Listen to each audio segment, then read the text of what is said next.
There are three main reasons your hands, particularly your weaker hand, is not as fast as you want it to be.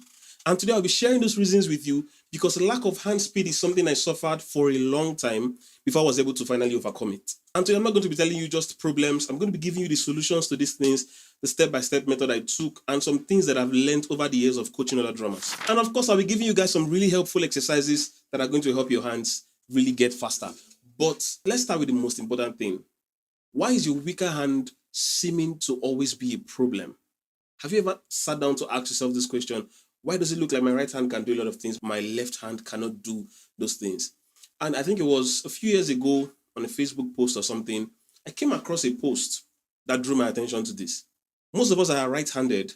The reason why our left hand is our weak hand is because it's like the brain is programmed in a particular manner. You always use your right hand. You use your right hand to do every single thing you do. So the advice I got from that post was, try using your left hand to do the things that you normally do with your right hand.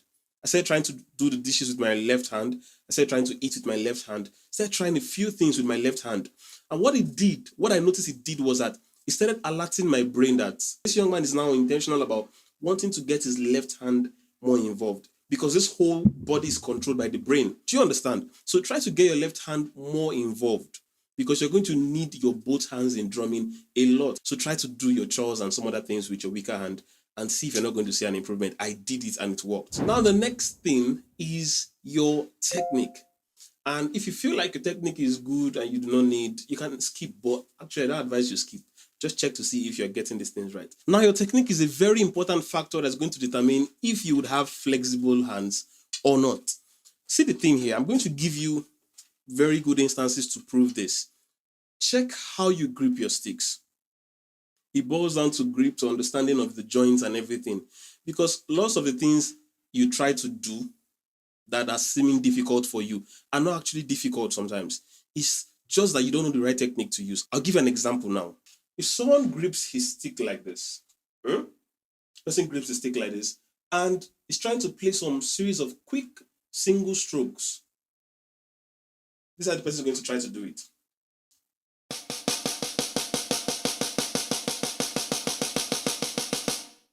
Over a period of time, that hand is going to get fatigued.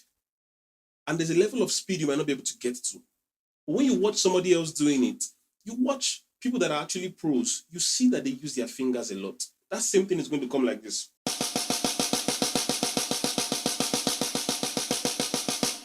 Did you notice how relaxed this hand was doing that compared to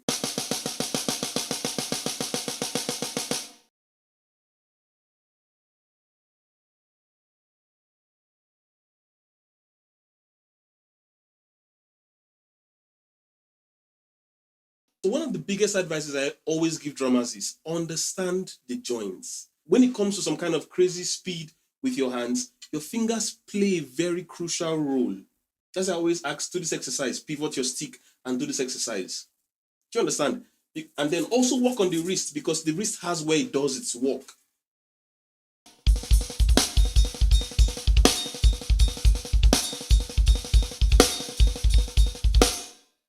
Can you imagine if I'm trying to do those things I'm doing? It's not going to work. My fingers are the reason why I'm able to do them.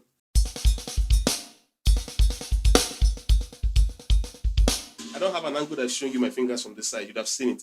My fingers are the ones doing the work. So pay attention to your technique. Please pay attention to your technique. Now on to the main thing that is the reason why most drummers have a terrible weaker hand. This particular one, a lot of drummers are guilty of it. And the truth is, you've just not put in enough work. You see the journey to finger, hand, speed, whatever it is, it's a very gradual and infinite journey. Yes, I said infinite. Because I've seen some really amazing drummers on the internet that have speed levels that I don't even know if I'll be able to attain them in my lifetime.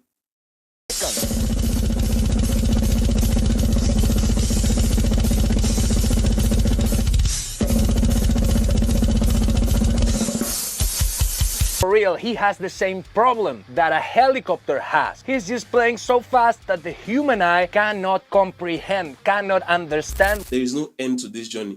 But some of us want to just do these stuff for 30 days and get good. Do it for 14 days, do it for a year. No, you've not just put in enough work. So now that we're aware of that, I'm going to give you guys some exercises.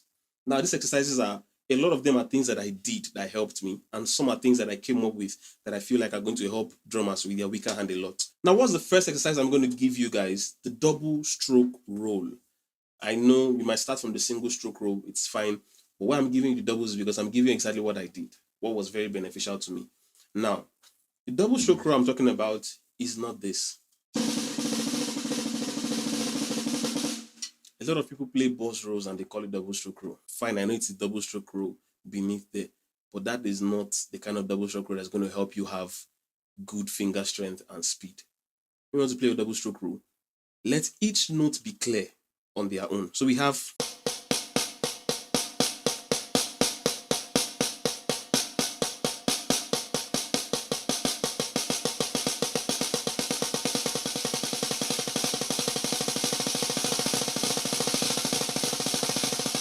now, if you notice what I did there, each note had the same volume, the same intensity. That's exactly what is going to help you with your hands. Stop trying to give your left hand lesser work because it's the weaker hand. Do you get? Put a lot of work on that hand that seems like it's the weaker hand. Give it more work than the one that feels like it's already good. Don't try to speed up to this point. This is where I always have a problem with drummers, impatience. Don't try to jump up to this speed. Now, get your metronome, stay at a particular speed where you can play this thing comfortably, very well. Now, what you start doing is, over a span of 3 to 4 days, depending on how frequently you practice it, add 4 to 5 BPM gradually. Do you understand? Next thing I'm going to advise is, try to practice this on surfaces that do not rebound, like very soft pillows, your floor thumb here. Your floor thumb is your best friend if you want to build finger strength. Now, this is the same double stroke roll. If you try it on your floor thumb, because it doesn't rebound, unlike a snare drum that's going to just, the floor thumb is. So you try your double strokes here.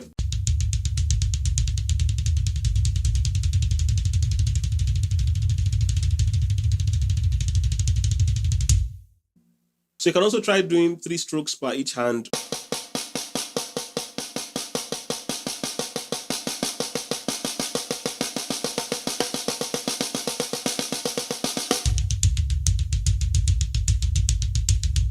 But now, that's not what I do lately. Of late, I discovered something that really helps. This might not suit beginners, but let's say if you're an intermediate player or high intermediate, this is going to help you a lot. Try to play single strokes at a consistent tempo, turn on your metronome, and play single stroke until that particular hand literally passes out. Do you get? So you put your metronome to a particular tempo, and then you just have maybe like you take your right hand.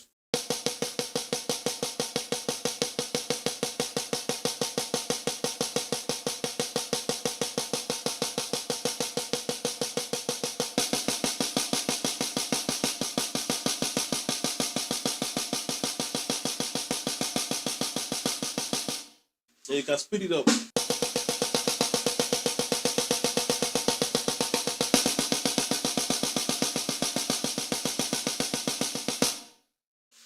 So I struggled a little bit there. So you see that this whole thing is still a journey that even myself, I'm still on. But this is something, this particular one is something that really works. It helps build that strength. Every day you have like a timer, you observe how long am I lasting on this particular tempo, how long am I lasting on this particular tempo. And that's just the way to grow. Another exercise I had a lot of fun working on was this one. You know, we all know this stuff. So most drummers know this. So what I tried using my left hand, my weaker hand, to do it instead.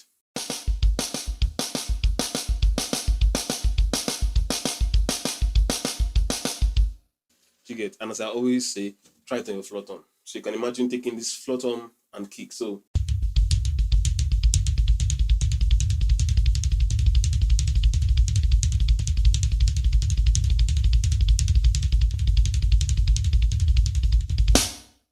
imagine you do this for a long period of time. You understand? So I'm just showing you exercises that you can, take notes. So you can always come back to this video and work on these things. Take this when you're going to a practice session. Take this video along with you and work on these things. Next thing we're going to be working on is this stuff that was really a game changer for me. Trust me when I say this was a game changer. This one really helped me. So here we're playing a triple stroke roll, but between the two hands. So we have right, left, left. Not right, left, right. Right, left, left. So it sounds something like this.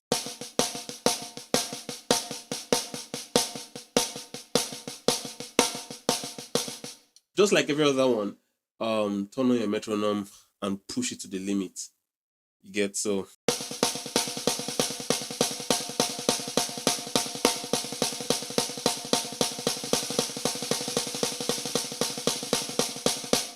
And just in case it's getting boring, you can make a groove out of this and have fun with that groove.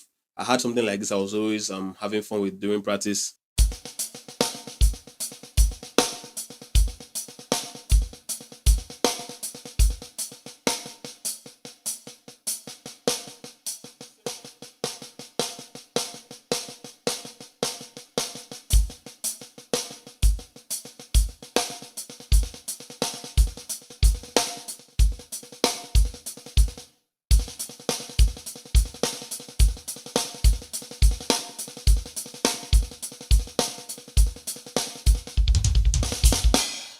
So gradually increase the speed of this stuff and find out ways to just make it more strenuous. Yes, incorporate your flutum a lot. So take the advices I gave you in this video, take exercises, work on them. I'm promising you, if you work on these exercises, choose any one, just choose any 2 or 3 of them and do it consistently for like 2 weeks. You definitely see results. But when you see results, that's not an indication to stop. It's just letting you know the journey has just begun. Do you understand? So you have to keep working. So this video was helpful to you, hit that like button, drop a comment, and I'll see you in the very next video.